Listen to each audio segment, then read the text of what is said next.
Vos collaborateurs sont attentistes, indécis en termes d'engagement, ils ne croient plus au projet de l'entreprise. Conscient que la confiance est devenue une composante indispensable de la performance, l'enjeu pour les dirigeants et leurs managers est donc de bâtir cette confiance. Alors, comment s'y prendre ?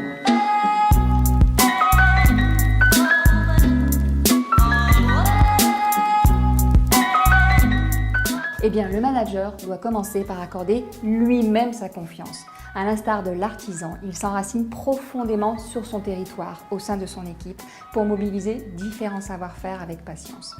Un de ces savoir-faire consiste à prendre en compte la parole, à la libérer au travers d'espaces de dialogue et de délibération dans lesquels les confrontations constructives et la remise en cause des certitudes sont possibles et même souhaitées, sans crainte des sanctions ou du conflit.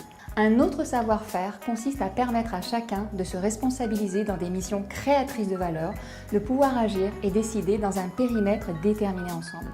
Il s'agit ainsi de libérer l'initiative et la proactivité des collaborateurs, de favoriser l'autocontrôle et de donner le droit à l'erreur. Parce que la performance naît aussi de la recherche et de la surprise. Un chef-d'œuvre se fait rarement d'un jet.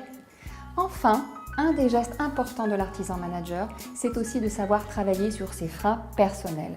Car pour faire confiance à autrui, on est avant tout face à soi-même, face à ses croyances, face à ses habitudes de penser et de faire, à ses peurs qui, à notre insu, sont autant de facteurs inhibant notre confiance en l'autre.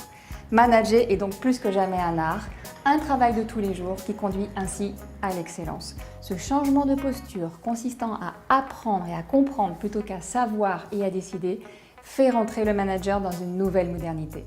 Cet état de l'art redonne toutes ces lettres de noblesse au métier de manager. Alors, à vos ouvrages!